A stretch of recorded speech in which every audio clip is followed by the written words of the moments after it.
You don't have to wait for Black History Month to experience works of art by or about African Americans on exhibit. There are 3 exhibits taking place right now across the St. Louis area. One is in response to Ferguson and the Michael Brown shooting. Another, which is worthy of any major art museum, is displayed at a commercial art gallery. And the third makes some fascinating cultural connections. The artworks on display at the Vaughn Cultural Center in the Grand Center District represent a small fraction of a large, sprawling exhibit that uses art as a form of nonviolent protest for social justice. The exhibit, Hands Up, Don't Shoot, Artists Respond, opened 2 months after the police shooting of Michael Brown in Ferguson. Among its goals is to bring a fresh perspective on collaboration and community engagement. It includes works by over 100 artists from 16 states displayed in 14 venues across the St. Louis area. Hands Up, Don't Shoot, Artists Respond was curated by the founder of the Alliance of Black Art Galleries, Frida Wheaton. There are, literally thousands of artists out there who'd like to have their work shown. Although this project was born out of tragedy, Wheaton sees an opportunity for something positive to come from it. I think other places, other people are beginning to look at Black artists and thinking, well, I need to look at this category of artists, if you can call it a category, anew, and look at artists fresh and see what they're doing. Because of this exhibition, Hands Up, Don't Shoot, we have artists in venues who have never been in those venues before. It goes without saying that Wheaton is an art collector as well as a gallery owner. She loaned 2 works, this 1958 piece from the John Biggers series on mothers and children, and The Banjo Player by Elizabeth Catlett, to another exhibit at the Philip Slein Gallery in the Central West End. It is called Other Ways, Other Times, Influences of African American Tradition from St. Louis Collections. Development of this exhibit began prior to the Michael Brown shooting. But after August 9th, Philip Slein was so moved by the tragedy and so determined to draw attention to the exhibition's significance that he chose this portrait by photographer Dawood Bey entitled Kenneth for a full-page advertisement in 5 major St. Louis publications.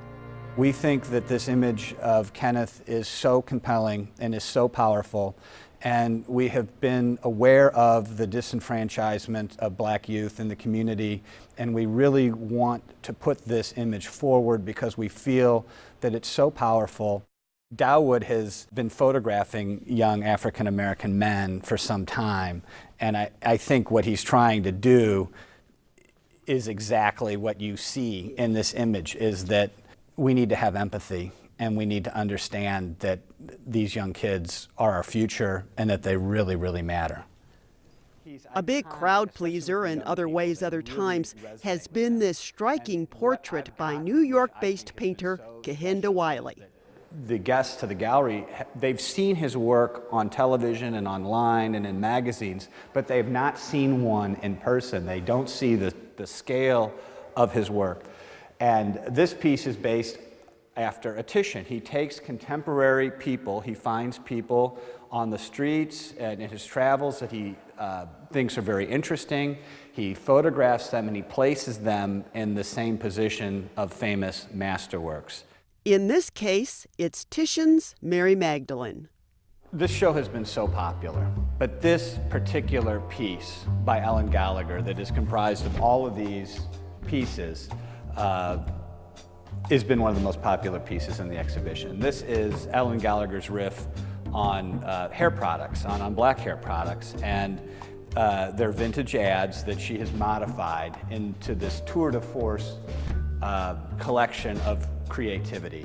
It is funny, it is poignant, it's magical, it's a real masterpiece, and to be able to have it in a commercial space from a private collection, to have people of all ages come in and see it, it's been really gratifying to see how charged up people get when they look at this painting. This sketch was drawn by neo-expressionist Jean-Michel Basquiat. Basquiat was so influential and so significant into so many artists' careers. And there are several in St. Louis. This is just a wonderful portrait done on the back of a sketchbook. And it's another piece that people really are inspired by when they see the piece, to actually come in and see and be this intimate with a work of a major artist. A portrait of the enigmatic artist is in a collection of photos that span about 150 years. The earliest image on the wall is around the Civil War era, and we go right up to last year on this wall. This collection is from one man. This is just the tip of the iceberg of what he has.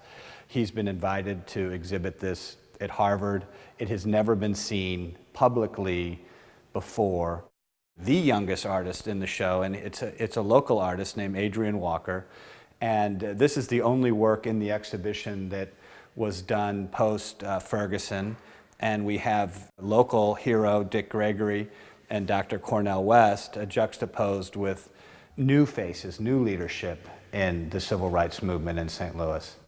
I want people in St. Louis to understand that there's been a long tradition of people collecting African American art here, that we have a great collector base here in St. Louis that has been dedicated to acquiring important works by African American artists of international significance, but also local artists, and that it's gone back for decades. African American youth make up America's fastest growing segment of chess players. That's one reason behind the diverse turnout for an exhibit here at the World Chess Hall of Fame. I make this pledge to you alone, that I shall serve your royal throne. My silver sword I gladly wield, squares 8 times 8, the battlefield. This is part of a 27-minute video installation. It was created by St. Louis artist Benjamin Kaplan and executive produced by Nicole Hudson for Living Like Kings, the unexpected collision of chess and hip-hop culture. Most of the contributing artists are local. Shannon Bailey is chief curator. Both hip-hop and chess were big in the 70s in New York. So hip-hop is rising in the Bronx, and Bobby Fischer is playing in the 1972 World Chess Championship, and he's the headline news during that whole era because there was such a link to the Cold War, and we had never had an American go so far in the game. And so you have this parallel history happening on the streets of New York. And chess immediately became so popular that everyone was playing everywhere. They were playing in department stores. It exploded on the streets, and that's where you see some of the mixing of the hip-hop culture and chess as well. This mural of chess clocks and another of boom boxes by local street artist Pete Eyes Walliger accompany the video installation in the first floor exhibit space. In the second floor learning lab, this mural by Daniel Burnett is a spontaneous interpretation of the chess piece, The Pawn. He started in October, and it took him about 3 weeks to finish that piece. And it was great. He was in the galleries with people all day long, talking to the visitors. Daniel Burnett was a very easy choice for me when I had to think of who could I have lead a mural project in Living Like Kings. And of course we wanted to do something graffiti because of its strong connection to the hip-hop culture. We wanted to fold chess into it as well. So Daniel Burnett picked 6 artists. There are 6 chess pieces. And each month, there's 6 months of the show, a new chess piece mural is unveiled. Coincidentally, the work of Adrian O. Walker, who is in Other Ways, Other Times, is exhibiting at the Hall of Fame too. His show of photographs of graffiti is called Street Beautification. Instead of kind of looking at it as graffiti, which, you know, there's an element of it not being proper or it being illegal, but in this case, he's showing us that this art on the side of these buildings changes it and gives it all a brand new life and really makes you look at these neighborhoods and these buildings in a completely different way. And for now, there's a chalkboard wall for visitors to create graffiti of their own. And what we're doing is we're encouraging everybody to kind of come in and be inspired by what you see in Ben Kaplan's video, in some of the graffiti art that we commissioned, and Adrian's photographs that you see graffiti in St. Louis, and kind of create your own. For chess is but a game of life, and I, your queen, a loving wife, shall guard my liege and raise my shield. Squares 8 times 8 the battlefield. Living Like Kings runs through April 26, 2015.